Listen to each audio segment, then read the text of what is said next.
I mean, I think the easy one would be all cryptids are kind of in the world of their own. I mean, you can't really compare, you know, like Loch Ness or Okopoco to Bigfoot. I mean, it's just such a huge range. But I mean, a lot of times the first thing you'll notice with Bigfoot is you'll feel like somebody's watching you. You kind of like they could project feelings, kind of, so you kind of know. The other thing you'll notice, they like to leave hints or clues, like if you're leaving them treats, or I like marbles. They love marbles for some reason. Hold on. Explain to anyone that's not familiar with Bigfoot what a gifting site is. Okay, gifting site is a place where you feel one is, or you've seen footprints, or had some kind of experience in the area, you know, heard them or whatnot. Kind of set up an area that's kind of away from anything where people just aren't going to walk by and come across it. You know, like off the trail, you know, ways where if somebody wanders upon it, it's a 1 in a million chance. And you'll set up, like, I'll leave apples, you know, I'll leave marbles, you know, just stuff like that that kind of catches their eye and grabs their attention. And sometimes they'll take the stuff and leave you something behind. You know, it might be a little stack of rocks, it could be a couple sticks that are wrapped together with bark, which, you know, you pretty much have to have fingers to do it, you know, where it's no other animal's going to be able to do that. But that's a good way to start gaining their trust to get more interactions, because you know, they're kind of coming, you're gone, and you're coming, they're out and about, so kind of a good way to get interactions started. But yeah, I mean, Bigfoot, I mean, the main thing, you'll know they're there. I mean, you know, a lot of things too, I mean, you'll see, you know, people, a lot of times, you know, broken leg bones from deer and stuff. I don't believe they're killing the deer, but they're scavenging the bone marrow and stuff like that.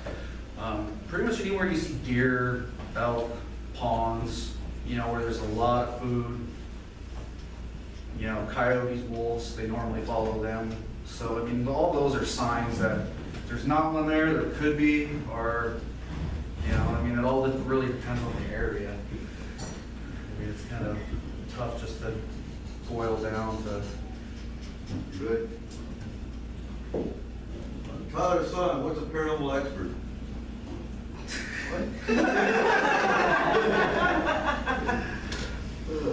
All right. Dave. Yeah. What are some of the signs and symptoms of alien abduction? Oh goodness, put me on the spot. I do a little test if you're not sure, and Jim can attest to this. Keep talking. What I've told people to do is something that I learned through one of my interviews from an abduction expert. Okay? Take 2 quarters or 2 coins, 2 poker chips, stack them on your table. If by chance, what you do is you say every night before you go to bed, if you think you've been taken, and you say, if you are taking me, either move the coins or have me move them when I get back.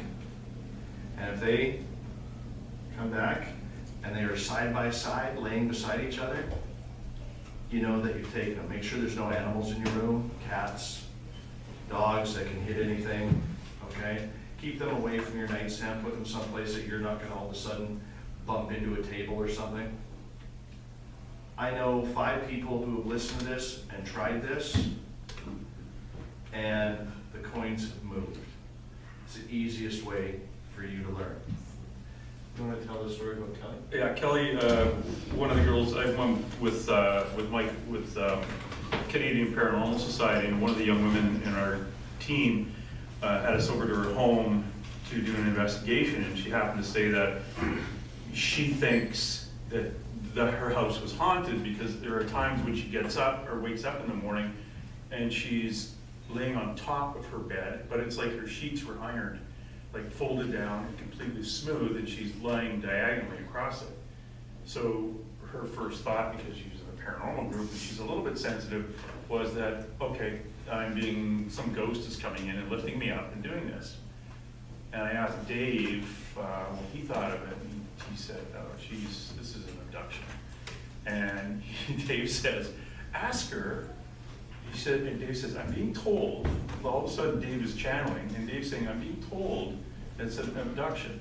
And she's got something in her left leg, because they're showing me her left leg, and she's got turquoise blue nail polish on her toes.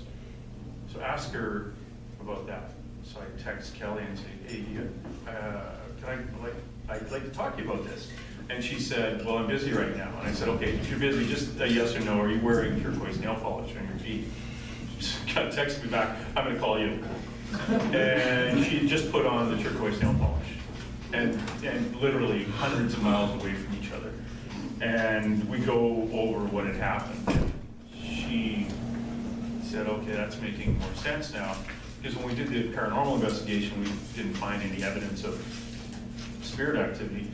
And she did, David told her about, put the coins down and if they're stacked up or whatever, she put 2 of her tarot cards over on a counter, side by side. One day, again, she wakes up diagonal across the bed and it's May. Freaks her out a bit. She goes over and her cards are piled up on top of each other. Wow. So that was very interesting. If you feel in the morning that you feel hungover and you haven't been drinking, you feel like you've been hit by a freight train or you're so tired that you can't wake up and you go into a shower and as cold as you turn that water, you can still take it. Okay, those are signs. Look for signs on your body, scratches, bruises that you maybe not have had the day before that have just appeared and you know you haven't bumped into anything. So there are a lot of different signs, mainly when I get taken, and I've been taken by count 3 times that I know of, I feel very sluggish in the morning like I haven't slept all night, and that's probably the key sign. How many people do you think are being abducted, I mean, just in generally, and don't have a clue? I mean... I would say 70%. I would just say about 90%. 70, 90, I would say that's accurate. Because you gotta realize, as I said in my speech, the mainstream doesn't accept that this is happening. And if it does happen, we're so freaked out to tell people that we would just rather shut up about it. Yeah, most of us don't want to talk about it because they really feel bad to go through it. And you'd be surprised how many clients or reinforcement members have come in and said, I'm getting bruised, I'm getting missing time, and I'm getting nosebleeds, and the deeper you deep, the more signs they match. And I hate anyone to tell them they're abductees, but So can I ask real quick on the abductions? So have you found a commonality in abductees? And I'm not talking like in signs or symptoms or anything like that, but, I'm sorry? there is none. There is no, There's kids, there's parents. If I can just add a caveat to what you're saying, I agree with what Eric is saying, there is no real telltale sign. But the one thing that my very unscientific study has shown is, James does a lot of spiritual stuff. I mainly deal with the ET and alien stuff because it just freaks me out in a good way.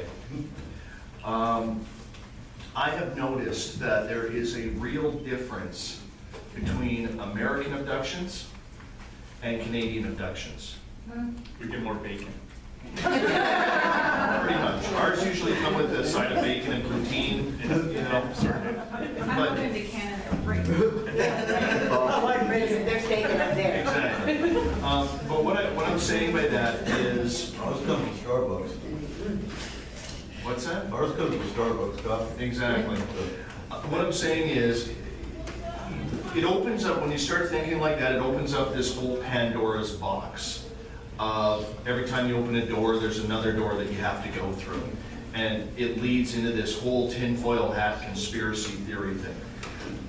If you believe the conspiracies, and we know people here who know Laura Eisenhower, who is former President Eisenhower's great-granddaughter. Okay, she confirmed this with me, I'm sure she's confirmed it with you. In 1953, her great-grandfather signed a deal, Technology for Humans, with extraterrestrials in California. Look at the story up in history, they will tell you that the media thought he was dead because he disappeared for 24 hours. And the presidential media follows him everywhere. That is their job. And he disappeared for 24 hours. They used an excuse that he had emergency dental surgery, but he was seen, I believe, at Beale Air Force Base, what it's called now, Beale Air Force Base. It was called something else back then, okay, where he made this deal, humans for extraterrestrial technology.